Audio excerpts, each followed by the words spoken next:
Howard is the hooker with the heart of gold. And there's our opening line.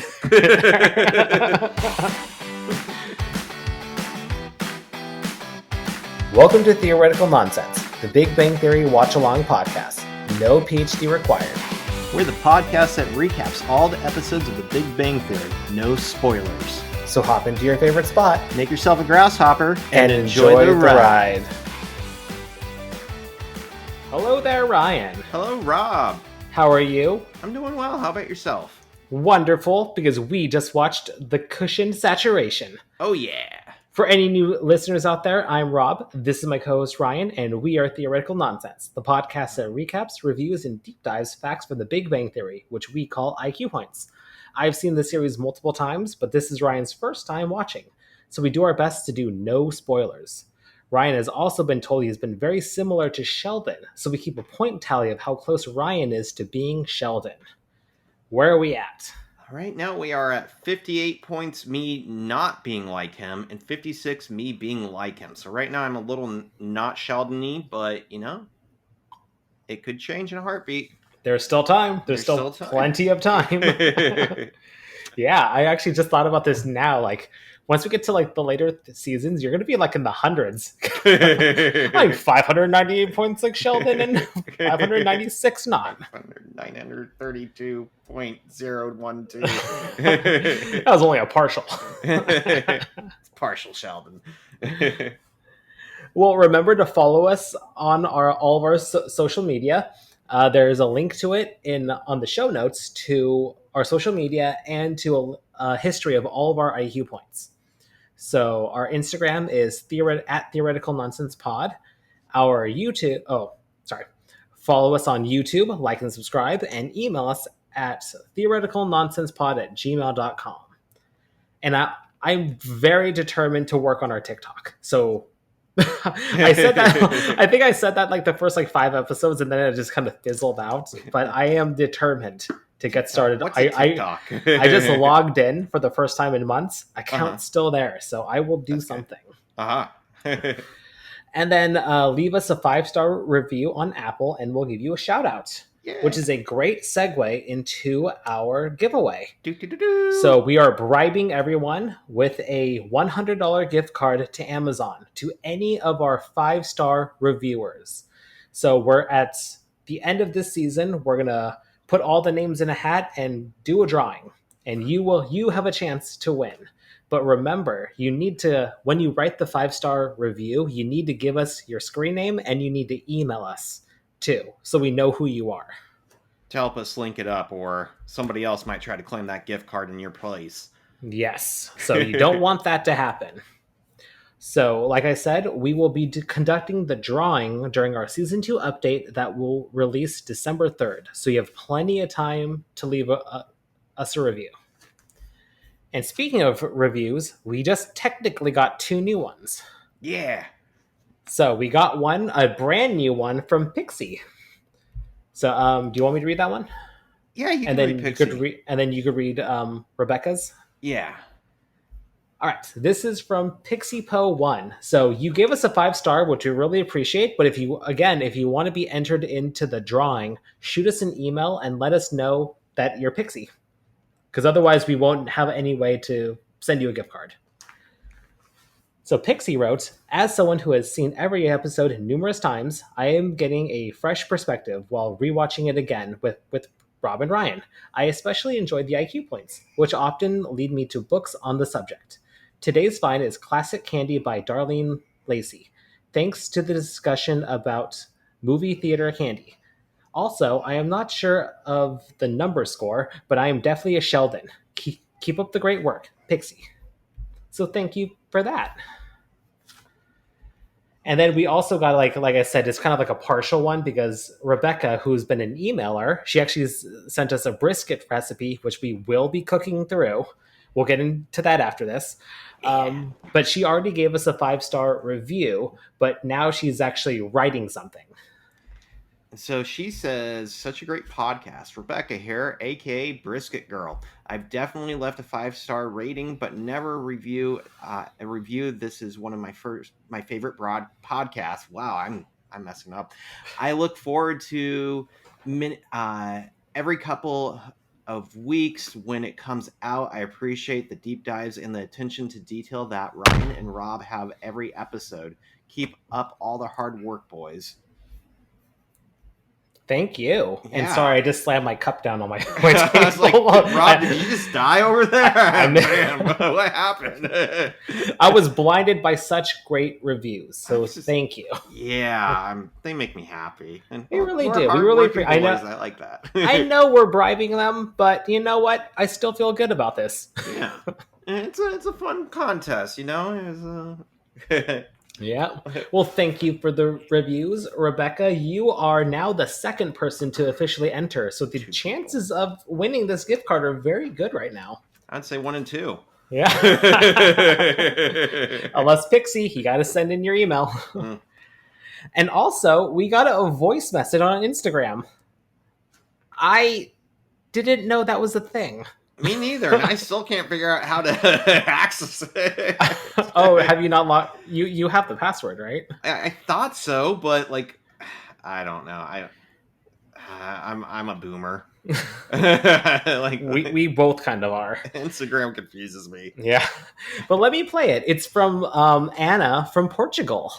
That's so cool. So Anna, I am going to play your message as soon as I log into it. Hi Ryan, hi Rob. My name is Anna and I'm from Portugal. I'm just now starting to listen to your podcast. I'm on episode 8 and I'm loving it. I've watched the series The Big Bang Theory for like a couple times. I'm now watching it for the third time, but I'm not watching at your pace because I've started it earlier. But yeah, I just thought one day, isn't there a podcast talking about this series? Because I really love it and I would love to listen to a podcast talking about it. And gladly, you were here and you exist and you're doing the works. And it's a fantastic job. I love listening to you both. And thank you so much for doing this. Bye.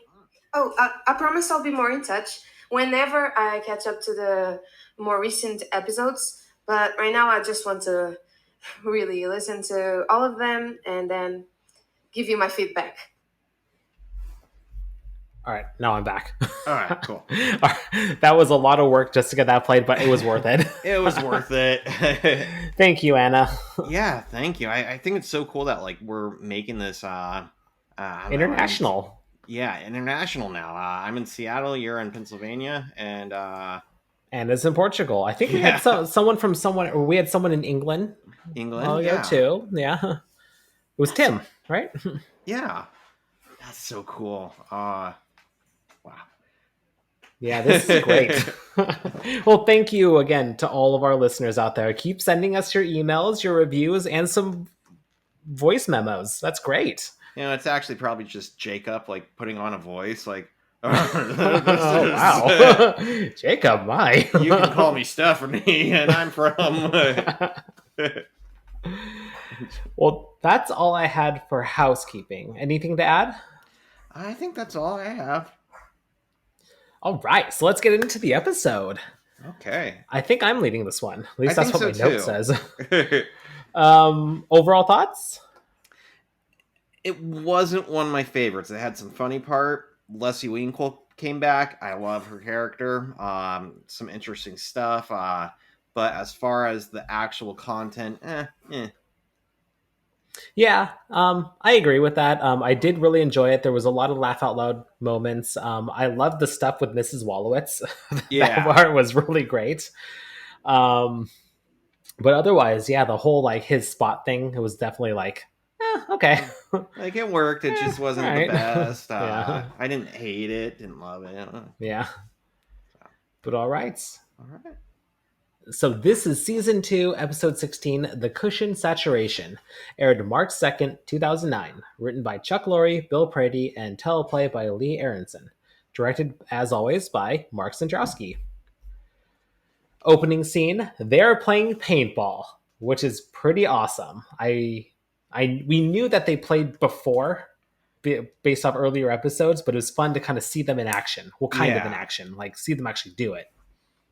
And I always thought it was interesting that they play paintball like with their interests like that. I always thought that might be too physically exerting, but like it's still really cool that they're interested in it and they take it so seriously. Yeah, you'd think that like it would be too painful, but then again, they are geared up to like They did so have body armor on. They have a very good armor. Yeah. I remember when I went paintballing, I went to Value Village and just bought like the cheapest like heavy coat. That's just wore that. My dad's old camo pants and stuff with sweats underneath them, and it's like so much baggy. But also, I was like super hot with like 5 pairs of pants on.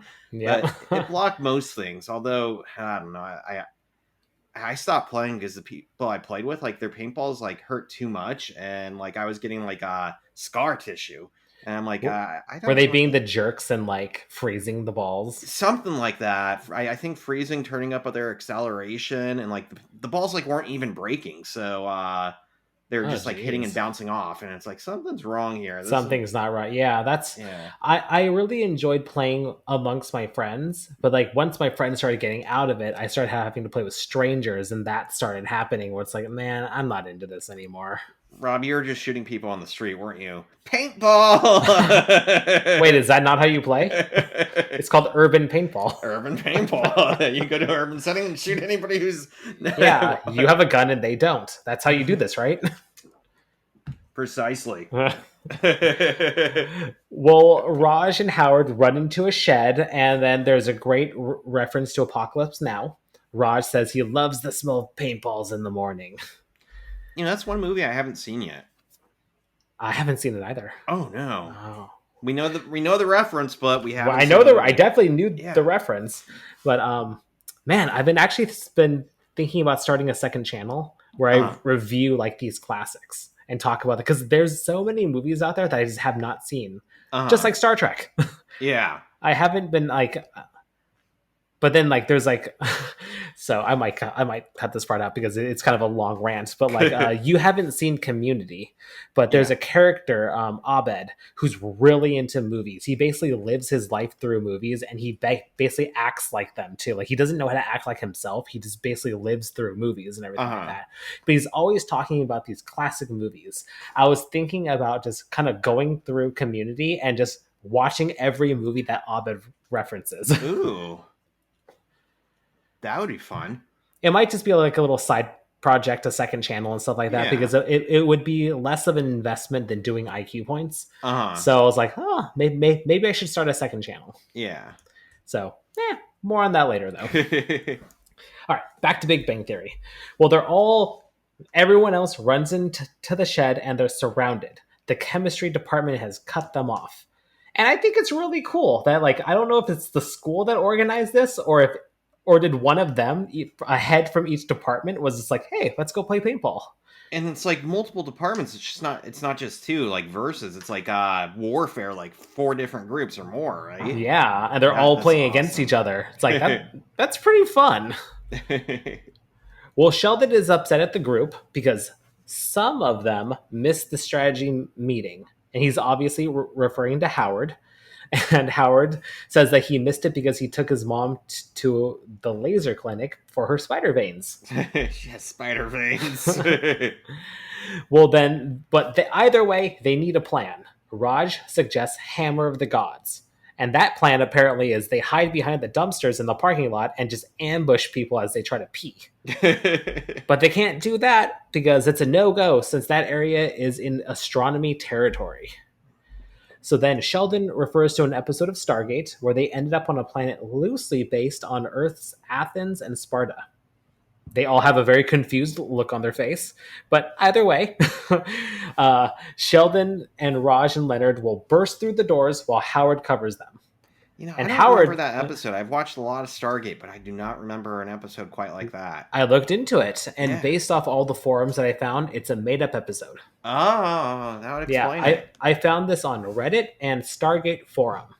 And there isn't an episode specifically based on this, but there is one that's vaguely Greco-Roman, which is episode season 1, episode 9, called Brief Candle, and that's what they think that they're talking about. Oh, and that show starred MacGyver, right? Richard Dean Anderson. Yeah. Yeah. Okay. Yep. I'm thinking of the same one. Yeah. I still remember they transitioned the TV show from a movie, or they made like a movie and then they transitioned it into a TV show. And I remember it because it was the first time on screen I saw full frontal nudity. And mental note. I remember you. Thanks, Stargate. But then they had like Stargate Atlantis. I didn't watch much of that one. I didn't watch any of that. It was basically where like the Stargate itself like is like a rotary phone, and you type in like the numbers or the symbols, and it will take you to a planet. But they figured out that there are certain super Stargates that like do an extra symbol, and they take you even further away. Oh. And so I never watched much of that one. But then they had one called, I want to say it was Stargate Universe, and I loved it, but it was only like a season or two, and it was about apparently the people who made the Stargates also made a spaceship that they just sent off in one direction to see where space ends, and there's a super Stargate that goes to that ship, and so humans are able to get on the ship and see where it's going and what's going on, and it's been traveling for like millions of years or whatever. That's pretty solid. That one is more drama based, I thought, but less, maybe it's action. But I remember being enthralled. But shout out to Stargate. I love that show. Yeah, original movie still holds a very special place in my heart too. Mm-hmm. Kurt Russell. Kurt Russell and what's his name? Oh, James Spader. James Spader. Yep. Plays a dorky guy with allergies. I'm like, that's me.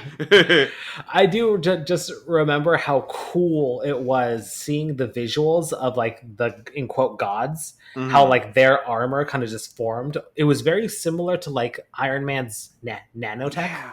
So in the new movies, Iron Man had like the nanotech, how it kind of just forms around them. It was definitely like that, and it was like in the early '90s, seeing that shit. That was dope. And the helmets were like the helmets of Pharaoh or because it was gods, right? the Egyptian gods. Yeah, because I remember the main bad guy was Anubis. Yeah, that was cool. I'm gonna watch that again. Oh, God, is that anywhere? All right, I sorry, we're taking a second look at this. Stargate break. Can you stream Stargate? Not SG-1. Stargate's the movie. Oh, Amazon Prime or free with ads on Roku. And there you go. All right, so know what I'm watching later. Maybe that'll be episode 1 of the new channel. All right, watch it, and it's like, this is horrible. Why did I like this? Oh no, what have I done? We'll enter Leslie Winkle. Leslie Winkle's back. Yep, and we find out that she killed her own squad. I knew that was coming too. As soon as she came in, I'm like, she killed her own squad. I don't know how I knew that was coming, but and insert the very dramatic war dialogue, which I loved it. Just very over the top. The shed gets hit with paintballs, and Howard just kind of freaks out. But Leslie, cool as a cucumber. And I just love how deadpan she is as they get shot and everything. They're talking about. There's a paintball out there with my name on it somewhere. Kind of makes you feel more alive, doesn't it? What does she call it? The big wet ball of death. Big wet ball of death. Well, in your case, it was a dry ball that just really hurt. Dry ball, yes. It was very dry. It just hurt really bad. And then they decide to make every moment count. And then they start macking. They mac. And apparently they do more. They let us know later. They do something more twice. Twice in the shed. Ooh, living dangerous. I don't know if I could do that. Well, they're doing that while Sheldon, Leonard, and Raj are getting annihilated. And now we cut to credits, and now we move on to the cafeteria. The guys are all discussing the school's budget and all the cutbacks. enter Leslie, and she tells Howard that she got the approval for the rapid prototyper that he wanted. And this is where my first IQ point comes about rapid prototypers.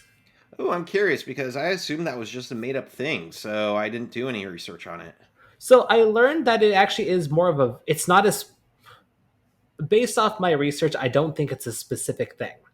It is a rapid prototyper or a rapid prototype is something that's well I'll just get to it. IQ point. So the first thing that we need to ask ourselves is, what is rapid prototyping?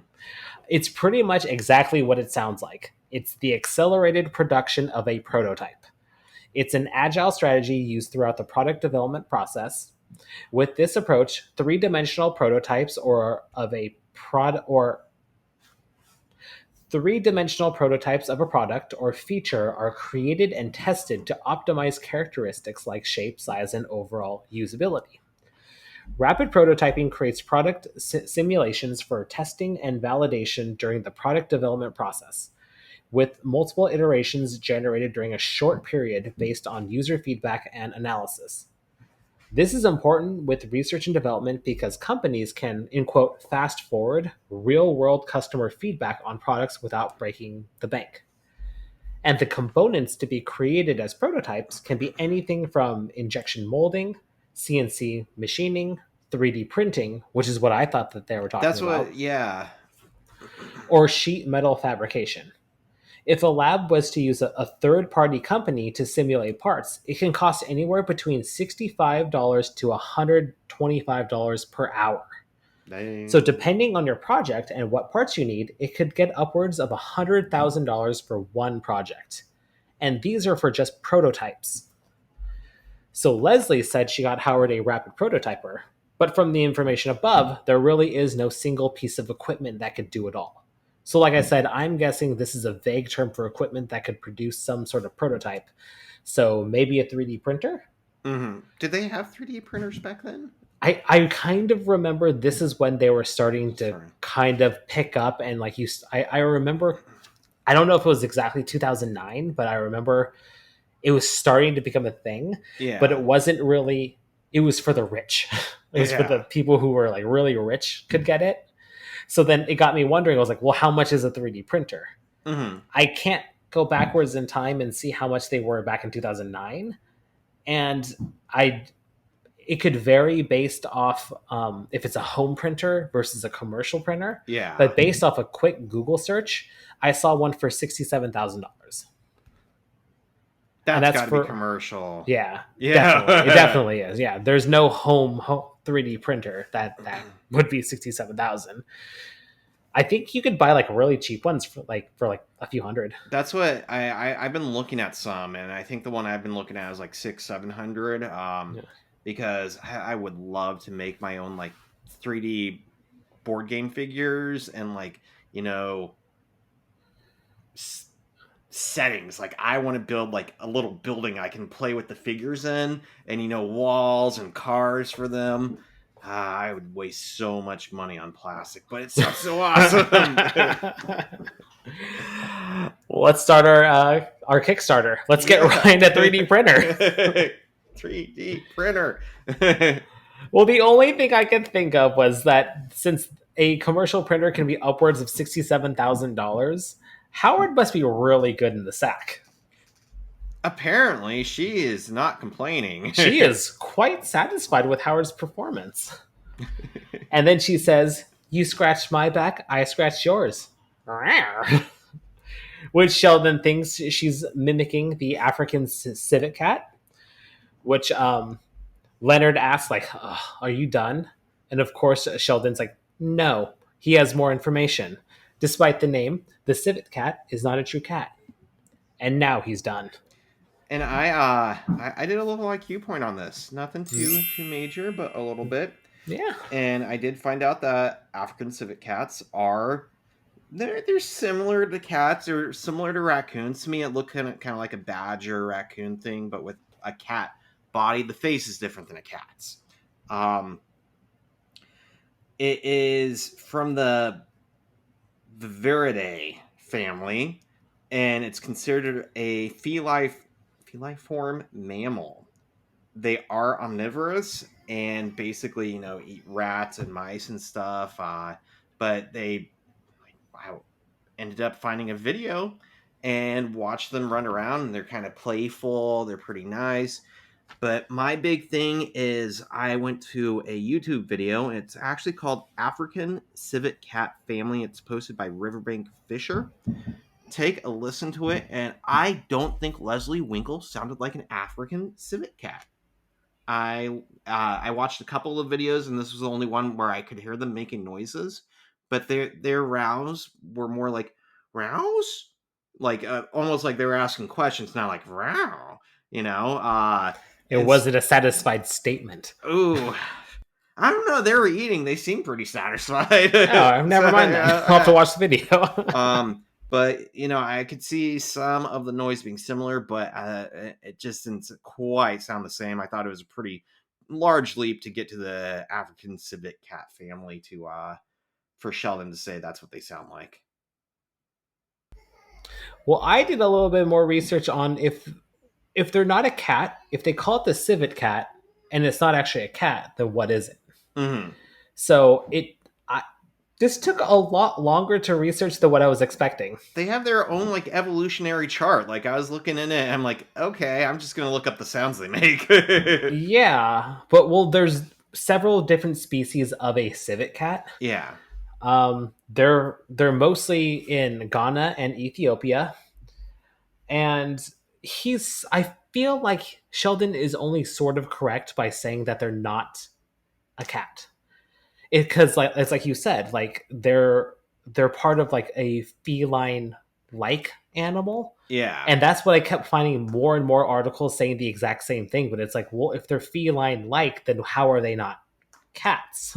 Mm-hmm. Like not many articles are specifically outright saying they're not a cat. They're just saying that they're part of the Viveridae acts family. like a cat and barks like a cat. Yeah, it's like, okay, well, what is a Viveridae? Yeah. And it's basically a family of small to medium-sized feline form mammals. So it's like, well, what does that mean?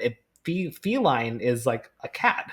Yeah, feline means cat. It's like so you're saying canine, but not dog. And I just spiraled and just could not find definitive answers. They're basically just saying that not botanically, biologically. Actually, civet cats are a type of flower. They're not biologically in the cat family, but they're feline enough where you can name it after a cat. But I did find an article on animaltrack.com where they straight up say that they're in the dog family. But I could not. But I could not. Words. Exactly. I could not find more information to. Fuck, what's the word? I couldn't find more information to support that. So it's like, okay, animaltrack.com, are you just full of it? Just making it up as we go. Yeah, I checked like so many websites. Dogalize.com, Wikipedia, Kapaluwakdirect.com, whatever the site that is. I found so many sites that won't specifically say like what it is. All they would say it's part of the Viveridae family. Of course. Of course it's part of that. And what's a Viveridae? Well, it's a feliform mammal. It's basically a cat, but it's not a cat. Yeah, I'm like, so if there's any animal experts out there, please reach out to us and give us some sort of clarification. I feel like this is one of those kind of like we were talking about tanukis, raccoon dogs. Yeah, they're not raccoons, they're not dogs, but they're kind of a mix of both, but they're not either. And like, what does this even mean? Yeah. They're very similar to these civet cats are very similar to like mongooses. Yeah, and they have that even mongoose face. But they do say that they're closely related to hyenas. Actually, in the videos I saw that the hair on their back goes up in a way that made me think hyena. But hyenas and some have like stripes dogs. like that too. Yeah, exactly. Interesting. Yeah, so like I'm finding so many conflicting information on this one. But I also found out that in many countries, domesticated civets are kept as pets, I but read that not in somewhere the too, that they can be but not domesticated. in the United States. They are prohibited in the United States because they carry SARS. No shit. Yeah. Huh. So that's what we have on the civet cat. Civet cat, which isn't a cat. Or is it? Or is it? It is, but it isn't. Oh my god. The philosophical question of the day. Well, Raj knows something's up, and Howard confesses that he and Leslie hooked up. Sheldon gets mad that that's the reason he let them die. And Howard doesn't care because Leslie is the fifth woman he slept with. I'm sorry. He's the fifth woman he slept with without paying. Oh, pang. Gross. And I have a couple things here. Is this an IQ point? I do have an IQ point coming up, but I have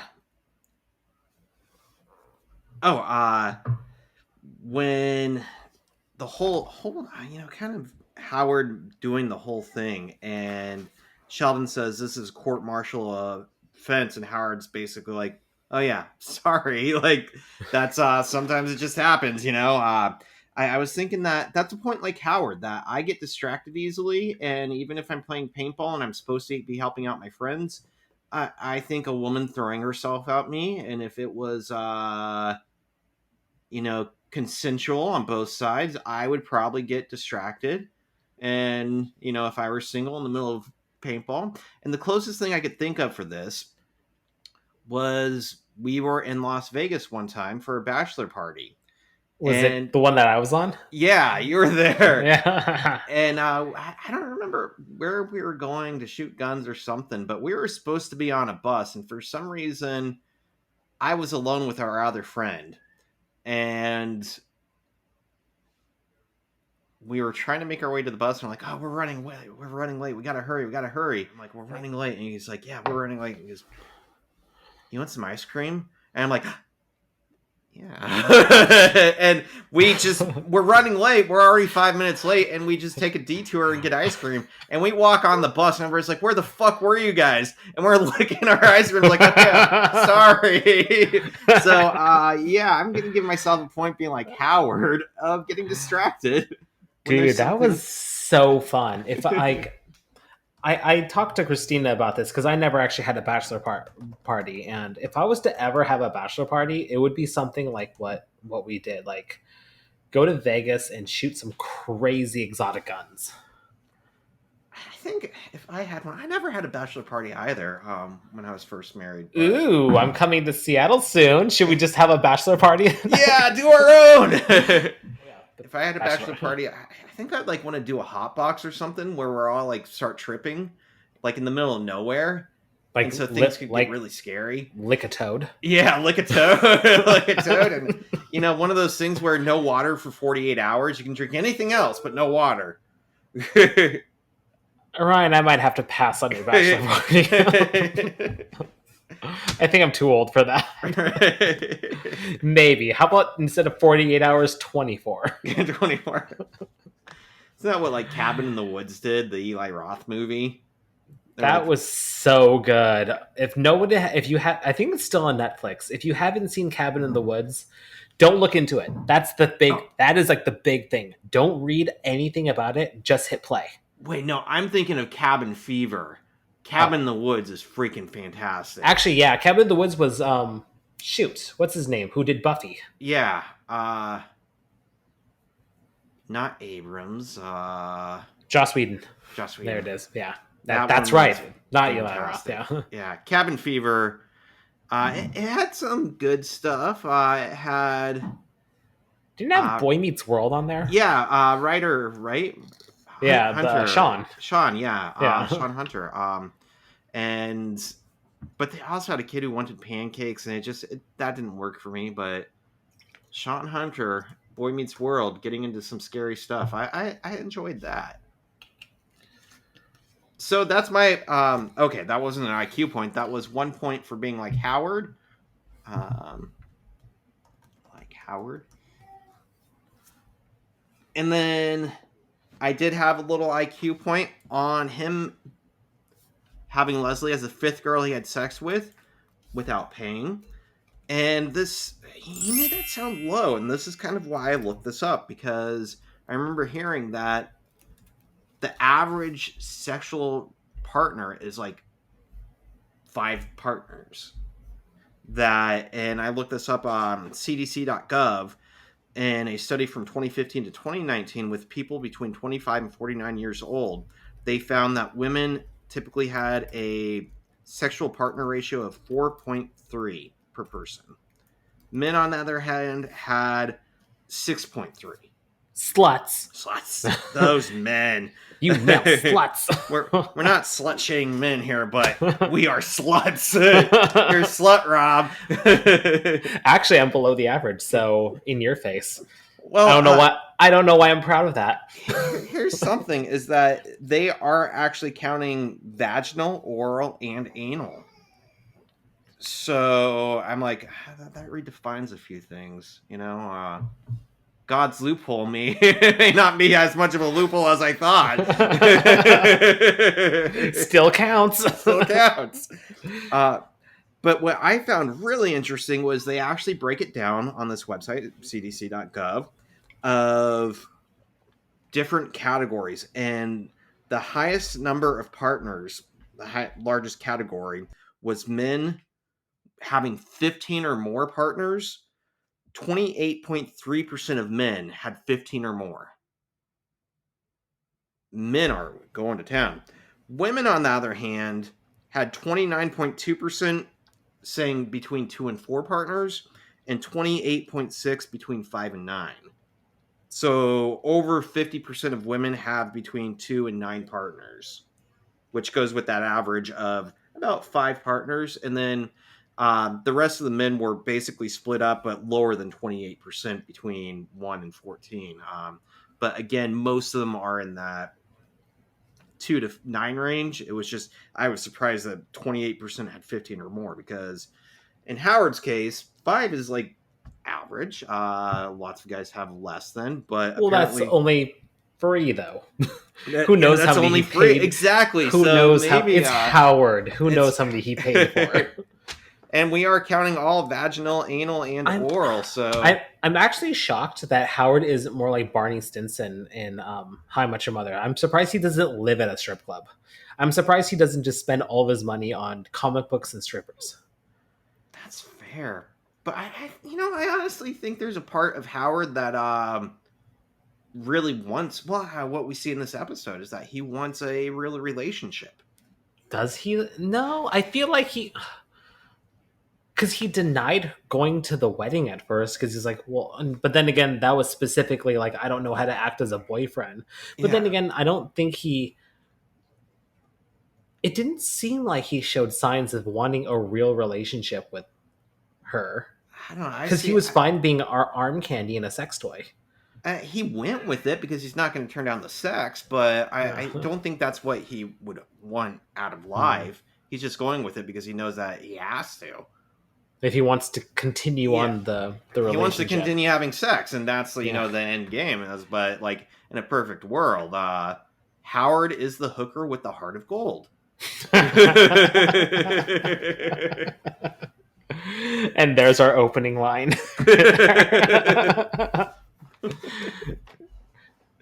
All right, so that's all I got for that IQ point. Oh, nice. That was interesting. I know that I'm well below the average, so I'm right around there. But again, that I'm okay with that. God's loophole, man. I'm okay, but not okay at the same time. I'm not okay. Yeah. Oh, sad. Well, anyways. Well, Raj congratulates Howard for this, plus getting the rapid prototype. Leonard is sour because their budgets were hacked up. And then classic Howard mocks them. He says getting new equipment... Oh, sorry. he's getting new equipment and they don't, which is unfair. But a better way to look at this is that he's getting sex and they're not. Which is delightful. And now we move on to the next scene. We're at the apartment where Leonard is helping Penny with her computer, while Penny sits in Sheldon's spot. Sheldon enters and tells her to get off her spot, regardless if he's using it or not. He is on his way to the comic book store, which is a little odd that he's not forcing Leonard to drive him.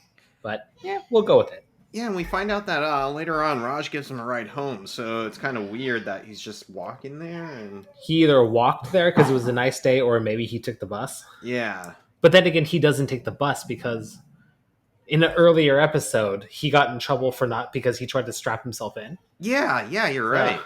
Because there's no Yeah. seatbelts, right? He probably walked. I'm sure it was a nice day. He could use a walk. Yeah. Well, Sheldon explains to Penny that that is his spot. In an ever-changing world, it is the single point of consistency. If his life were expressed as a function on a four-dimensional Cartesian coordinate system, that spot at the moment he first sat in it would be 0, 0, 0, 0. And this just mind fucks Penny. What are you talking about? What? And Leonard translates, "Don't sit in a spot." Did you look this up at all? I did, but I didn't do an IQ point because once I saw it, I was like, "Oh, it's just geometry. It's just that system of graphs and everything like that." So I was like, I don't really have anything to say. So I tried, will let you but take this. I think this is probably my failed IQ point for the episode. But I want to share what I have because there was something that I was thinking was interesting because what we get is 3 dimensions, length, height, length, third dimension is width, and so we see things in 3 dimensions. Fourth dimension is time. And so on a chart, we measure these in X, Y, Z is depth, and then T is time. And why this, like you said, it's mostly just equations and stuff because we can't draw time. And there's lots of charts that try to, and there is like a T axis, but you look at them and you're like, I have no idea what I'm looking at. As confusing as it is to look at something 3-dimensional on a 2-dimensional screen, going 4-dimensional, like it gets confusing for me. But according to feltmagnet.com, they said to consider the T dimension to be like a time exposed photograph. And so it's not just where you are, physical presence and length, height, width, depth, but also at a point in time. And so if you move, it's also charting where you go in time to one point within 3 dimensions to another point in 3 dimensions. And yeah, they say that this is really used to understand multidimensional systems. It's drastically altered and confused when put into 2 dimensions. But what I'm thinking is if it's 0, 0, 0, we have a 0 for the x-axis, 0 for the y-axis, 0 for the z-axis, and 0 for the t-axis. That basically is the starting point for everything on this scale. And that no matter where he moves, everything else relates in this universal plane to that 1, 0 starting point.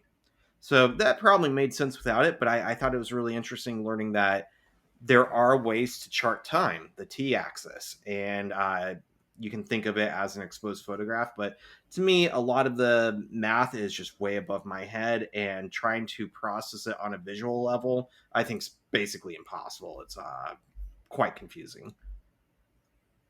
Yeah, I did not dive that deep into it, so thank you, Ryan. I tried. Yeah. All right, well, Leonard fixes her computer and comments on her shopping cart. That's a lot of shoes. But actually, it's not. And I love this because I am definitely like that. I have a lot of shoes and I burn through shoes. I don't collect them. I just somehow burn through them really quickly. Like my running shoes, I guess I run so often that I burn through like one pair of shoes in like 3 months. I burned through like work shoes in like 4 or 5 months. So I burn through shoes. I usually get like I have several pairs of shoes, quite a few pairs of shoes, but I usually only have one out, and I wear those shoes for like 3 years straight, and like nothing else. And quite literally burned through a pair last year because I went camping and I jumped into Lake Diablo, and I'm like, I need to dry out my shoes, so I put them next to the fire. A little too close, they caught fire. So Oh my god. they are now my lawn mowing shoes because there's this huge hole in them. Dude, just get new shoes. Waste not, want not. Well, Nordstrom anniversary sale just came, so my wife is really into shopping. But it's mostly like a hobby where she'll just buy it and return it. Yeah. So then she does the same thing with clothes for me, where it's like, okay, I'm just gonna buy it. You could try it and see if you like it, and then if you don't like it, it's free returns. Mm-hmm. So then I ended up keeping like 6 pairs of shoes. I like them. I like them. Well, it's because like I go through so many running shoes. Once you find one you like, you just buy the shit out of it. Mm-hmm. So I bought the same model of 3 pairs. Yeah. And then I needed new work shoes. I needed some casual shoes and stuff like that. And it's like, well, they're like 50% off. So it's like, let's just keep them. Just go with it. Yeah. Yeah. So Just shout don't out to burn them up in a Nordstrom fire. Anniversary. I'm gonna freeze them in the Arctic. Some people say shoes will end with ice. Some say with fire. Yeah.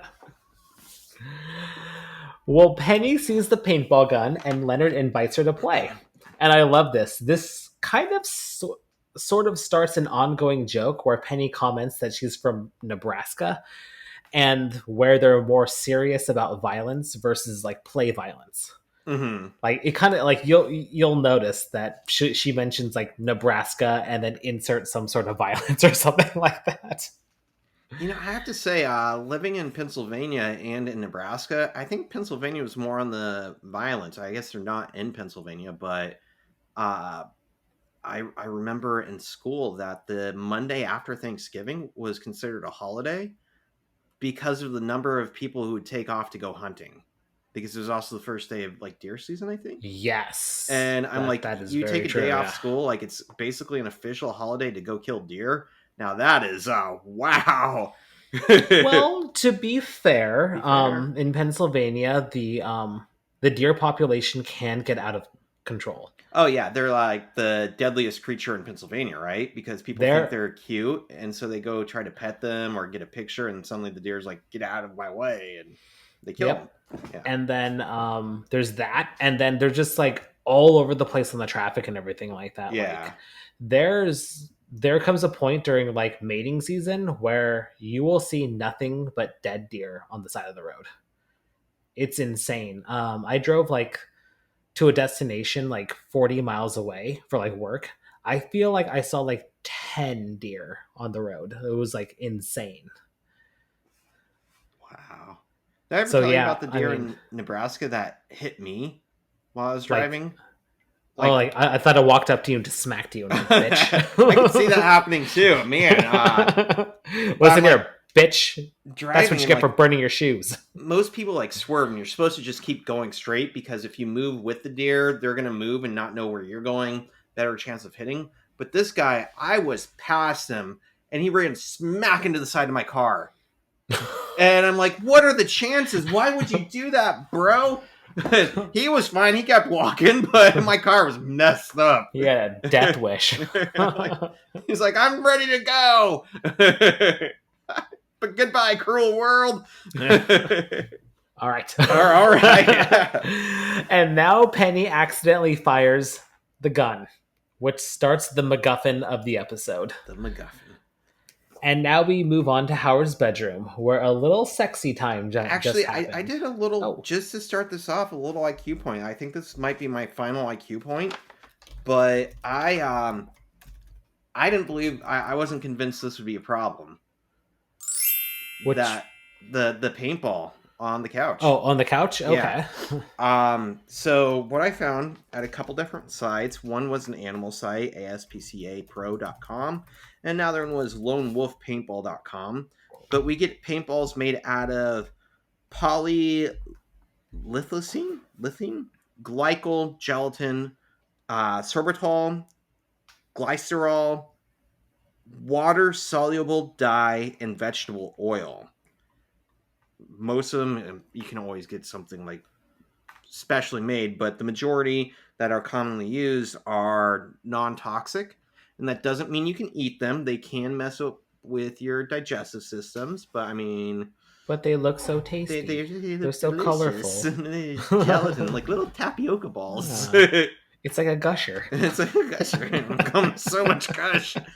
Um, but yeah, you can get the paint in your mouth and it's not going to hurt you.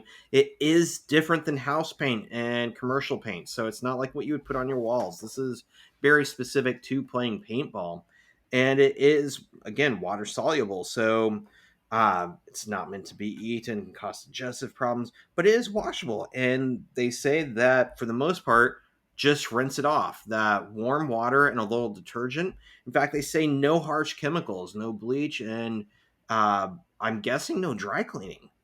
And that becomes a point for the issue, especially on leather, because leather usually resists stains. They say the only time you run an issue is if you burst a paintball and then let it sit and dry for a couple days, because then you're dealing with it being dry, and that's a different thing. But if it's still wet, rinsing it off with plenty of water and a little detergent, supposedly, and from playing paintball, that's what I remember, that I was able to rinse it off. I used a hose to hose it off and then throw it in the washer, and never had any stains. Yeah, it puts into question of what kind of paintball they're actually using. Yeah. Or just straight up call it a plot hole. Plot hole. Maybe they're using like special, like, I don't know, uranium paintballs or something. It's Kryptonian mustard. Kryptonium paintballs. I'm going to assume kryptonium is toxic, though. I would not put that in my mouth and let it gush. All right. It's gushing, but it burns. Spicy.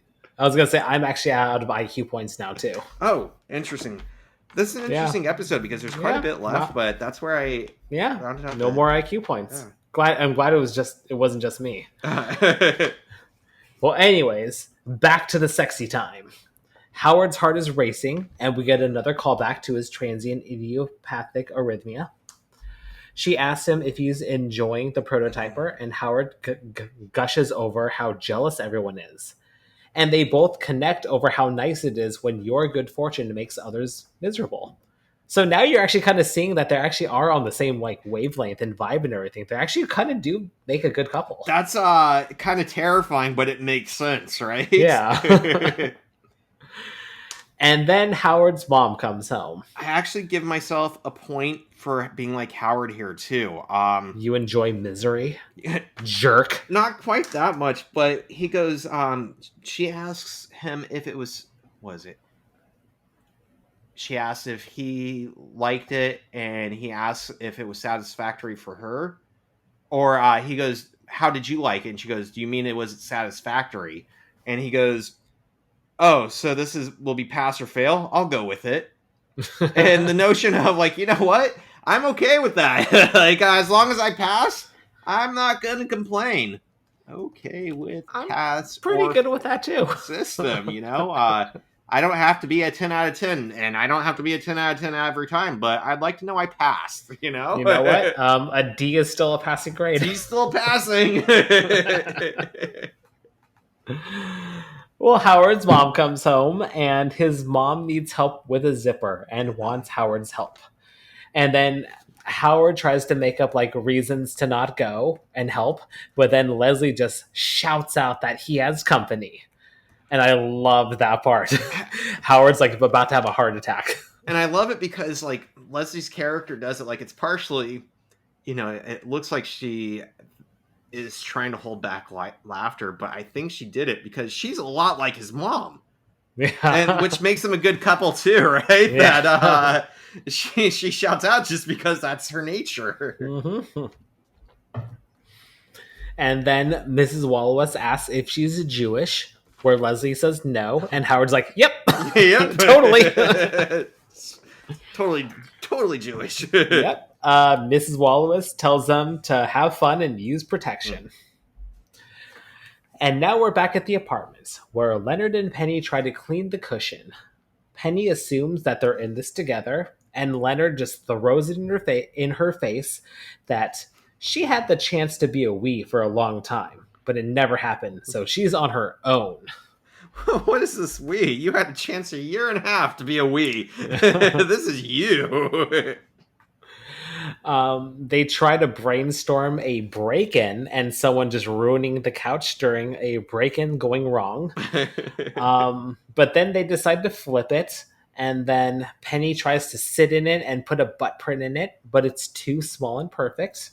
That made me laugh out loud. Yeah. I was like, that's not going to work. It's too small and perfect. So, thank you.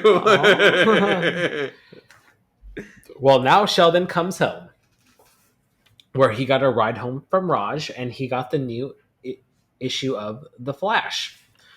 And then he reads the book just like The Flash, and I love that. Hello, fastest man alive. Want to see me read your entire comic book? Flip, flip. Want to see it again? And then he sits down. Dun, dun, dun. And actually, one point for me being like Sheldon here, because Leonard goes, you know what the best thing about Friends is?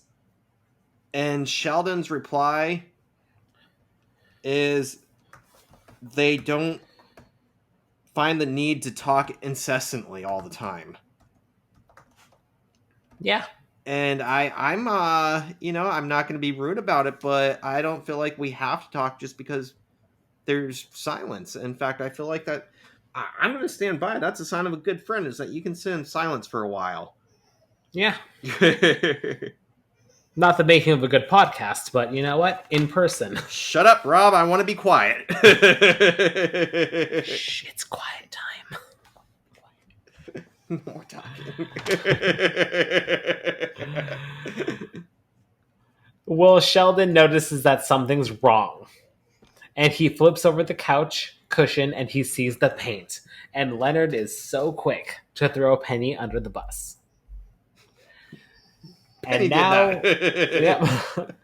and now, next scene, everybody is eating takeout. And Sheldon is having some trouble finding a spot. Leonard suggests that he uses his desk chair, and Penny, and a little callback to earlier where Penny says, "Oh, here we go," because just like Leonard said earlier, well, Sheldon isn't having it. He's very compartmentalized. Mm-hmm. That is my desk chair. This is where I work. I don't eat at my desk chair, and I don't work in my spot. I work at my desk chair and eat in my spot. Howard has the logical choice, and he makes Raj move and moves the cushion to Sheldon's spot. Poor Raj, but you know what? He's not the crazy one. I like he still whispers, and he's like, "You're not the crazy one." But Sheldon still doesn't like it. It's still not the same. Well, he's going to have to wait 1 week for the cleaning to happen. But Sheldon has no faith in the cleaner, because they make keys too. He says, focus is important. Was Michael DeBakey a wedding planner in between heart transplants? Did Alexander Fleming moonlight as a hairdresser? Thanks for discovering penicillin. Now how about we try a bouffant? Well, Leslie calls Howard now, and Howard says, oh, look who's having sex tonight. And great response from Penny. Excellent response. Kudos for that. It's his right hand calling. Well, Howard bails out on Halo Night for sex. And this should sound familiar because he did the exact same thing in an earlier episode. He did it in the Dumpling Paradox. With Penny's friend? Penny's friend, yeah. From Nebraska. He bailed out on Halo Night. Howard is really feeling himself. He tells the guys, what am I supposed to do? There's a woman that's anxious to have sex with me. He gestures to Penny. You understand, right? Amazing response from Penny. No, not at all. I don't know. I feel like Penny probably has had that issue a couple of times. Women being like, hey, how you doing? How you doing? And then to add salt to the wound, he tells them that Leslie pulled strings to get him on a research trip to Geneva to check out the CERN Super Collider, even though he's not even a physicist. You know, that reminds me, was Penny's friend, that must have been his fourth sexual partner. I guess so. So when the series started, he's only had 3. So a lot's gone on in the past 2 years. Yeah. Good for Howard. Speaking of which, I've been watching Frasier a lot. Yeah. And damn, I didn't realize how often Frasier gets them. He does. His dad does too. Yeah, every now and then I'll watch an episode and he's with a new girl. I'm like, damn. Yeah. The Crane, well, with the exception of Niles, the Crane boys got it. Oh my god, I've been watching so much Frasier. I was thinking, how we were talking about what we're going to drink when we do our live show? Yeah. Well, not live show. It's not a live show. In-person show. Yeah. Should we get a bottle of sherry? Yes. Holy shit, yes. Sherry, and brisket. Sherry and brisket. Man, we are living high lives. We're living our best life. All right. Well, this entire conversation is happening all while Sheldon is in the background trying to find a comfortable new spot. And then we fast forward and we go to Howard's bedroom. More sexy time occurs, and Leslie comments that Howard is improving. And he does admit it's helpful when he has real practice with a woman. That's positive reinforcement. You didn't fail the first time, but you're getting better. Yeah. I like that. Well, then Leslie invites him to her sister's wedding. But then Howard declines because he doesn't know how to act as a date at weddings, since his usual aim is to scam chunky bridesmaids, which apparently I'm guessing has not been successful. Might have been 3 times. I mean, we're counting up, Yeah. So then Leslie uninvites him to Geneva, and then it clicks in with Howard, the quid pro quo of the relationship. Howard's confused. He's like, are you saying if I don't go to the wedding, I can't go to Geneva? Great, Leslie. She's like, I'm actually not trying to say that. Or I'm trying not to say that. That's very clearly that's what she's saying. She's trying not to. Well, Howard is uncomfortable that she's controlling him with new equipment and trips, but that's Leslie's style. She would actually be uncomfortable if she wasn't doing that, because otherwise they'd be in a relationship with feelings and crap. So Howard would just be a sex toy and arm candy? Well, that's cool. All right. Ma, I need a tux. And great Mrs. Wallowis, what kind of sex are you two having up there? What kind of sex are you having up there? All right. And now we go to the next scene. Sheldon is crouching in his spot since he has nowhere to go. And Penny arrives with a clean cushion. But Sheldon has his doubts. And he's right. He sits on it and it's not good enough. And then to save Penny, Leonard cuts in to give him even worse news. So apparently... I like to see that... Oh, sorry. No. She brings it back and she's like, here's destination point 000. And he's like, you forgot a 0. So back to that. Time. Yeah, time. Time. You forgot time. 0. Forgot a 0. Good call out. Well, Leonard breaks the news that the Szechuan Palace closed 2 years ago. And Leonard has been getting his cashew chicken from Golden Dragon. But then I was a little confused. I looked into this, and Szechuan Palace is the restaurant from Season 1, Episode 17, The Tangerine Factor. It's the restaurant where Sheldon was trying to learn Mandarin. So it was open. Yeah, within 2 years. Unless there's something, it technically was open. Huh. Yeah. Unless there was some sort of time jump or something like that we don't know. That was the 4th 0.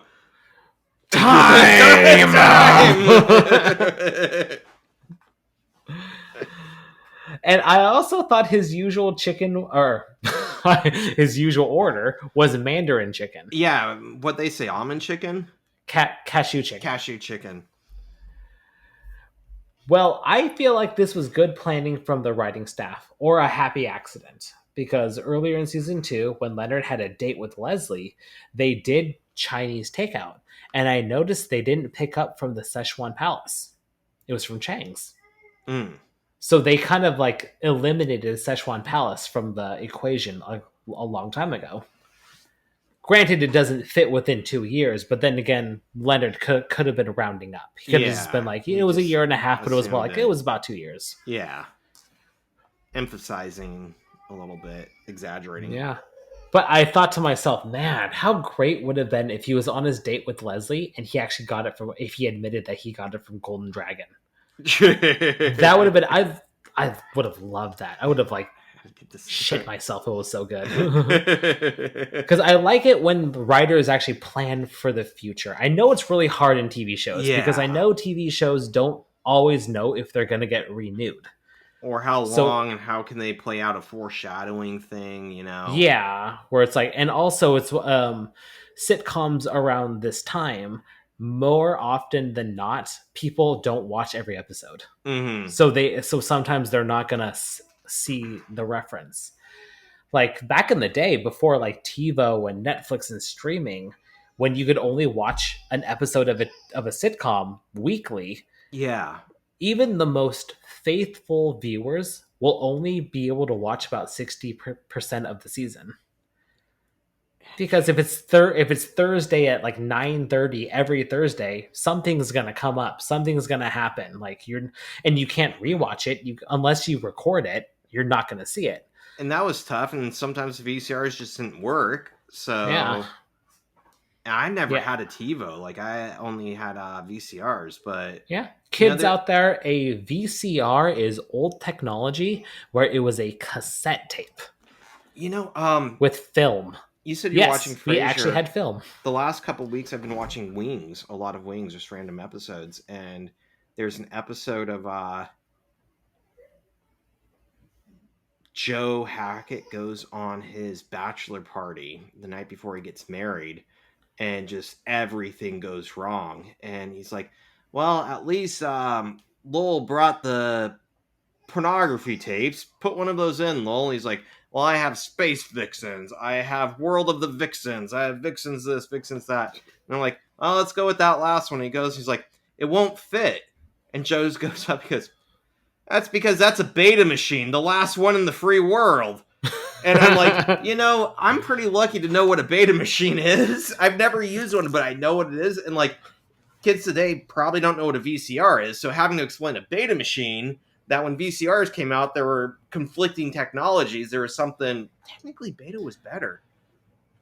It was like that with a lot of things. Like there's we actually just talked about this, about the plug, the lightning. Yeah. We talked about that like maybe like what 6 or 7 episodes ago. The lightning cable and how it was competing with other technology. It's like this with everything. It's like Blu-rays versus HD DVDs. Yeah, that's what it was. Like Microsoft doubled down on HD DVDs, and Sony went with the Blu-rays. And I actually thought HDs were going to win. I'm like, you know, Blu-rays is the better technology. HD will win. And then I was wrong. I'm like, you know, I'm okay with being wrong with that. And now it's streaming. Nobody buys shit anymore. Technically, DVDs were competing for a little bit with Laserdiscs. Yeah, that's right. Yeah. If you want to look up weird technology, Laserdiscs are like record-sized CDs. And they were movies. And like you'd buy it, like it looked like a record, but you take it out, it's a CD, and you put it in the machine, and it plays one movie. You flip it over and watch the other half of the movie. And it wasn't even HD. It was actually pretty shitty quality. I wonder why it failed. Right?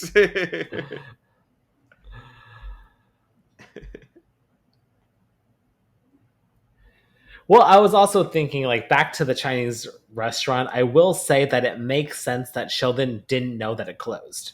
because I'm guessing that after his encounter in the Tangerine Factor, that it was such an off-putting interaction that he probably didn't want to go to the restaurant anymore. So they probably just did takeout. I could see it being placebo effect too. We saw that when he was getting those fake surgeries, right, by Leonard's girlfriend. A Sheldonoctomy. Yeah, he's like Ectomy. he just went with it, like, oh, really? Yeah, okay. So he's gullible. He is. Yeah. Oh my god. My dog. It's funny, like it was she was barking and then I muted it and then she stopped barking and the moment I unmuted she started barking. She's like waiting. She's outside the door waiting. She's actually at the top of the stairs just staring at me. He's gonna push it. All right. Well, Leonard bought 4,000 containers that he keeps in his car. And Sheldon is baffled. His world is upside down. And Penny is like, you made that up, right? And Leonard says, oh, God, I wish I had. I wish I had. God, Leonard, you saint. That's a good friend, though. It is. But too bad for Leonard. Sheldon still doesn't like the cushion. But at least his mind's on something else, though, right? Yeah. I don't like it, but fudge. But now we make it to the ending scene where Leonard got Penny to play because apparently he bought her some shoes. And before they get started, Sheldon shoots Penny as payback for his cushion. And then she says, fuck it, shoots him. But she's already dead, so Leonard's like, yeah, fuck it, shoots him. The anarchy. I get 1 point for being like Sheldon here. And I think his actual quote is revenge is a dish best served cold.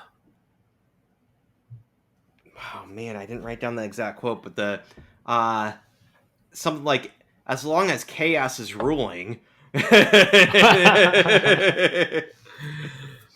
Chaos rules. This reminds me of did you ever watch Undergraduates? It was a cartoon on MTV. No. It's about high school students going to college for like their first term, and most of them are at one college, and there's one who's like the main guy. There's one who's kind of like a football jock who's trying to get into a fraternity. There's one who is like the ladies' man, but completely airheaded. And there's like the absolute genius who's actually at a like computer school a little bit a ways away. And he usually just like pops up on their computer monitors and is like, I'm listening to you. But they play Risk one time. And apparently the computer genius like gets in these fits of rage of chaos. And he's like, kamikaze. And he just takes down everyone, even though it kills himself. And I'm like, that's I think that's what Leonard or Sheldon's doing here. Chaos rules and shoots Leonard with a paintball. Just because. Well, on that note, everybody bails and goes to Denny's. Because that's what you do after paintball. Which actually happened in an episode of Community. Did it? Yeah. There was oh my god, dude. If you get a chance, I know you're going to love Community. But they have these paintball episodes where the entire episode is dedicated to a paintball fight. Uh-huh. And then on one of the episodes, they're talking about like, I'll see you on the other side. And when I say the other side, I mean Denny's. Well, which one? Is it the one on 2nd or the one on Martin Luther King? Like, which one do we go to? But it was Denny's.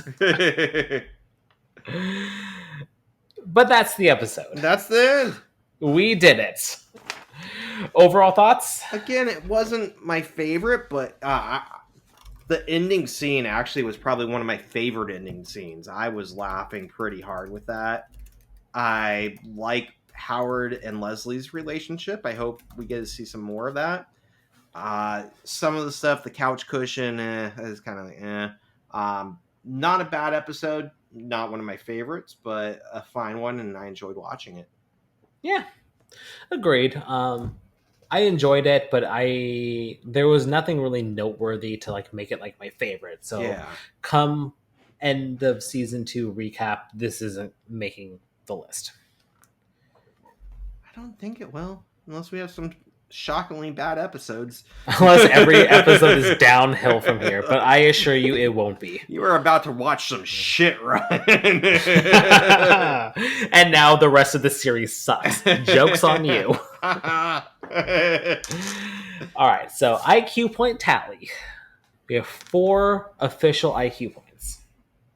Since I won't count the in quote failed one. That's fair.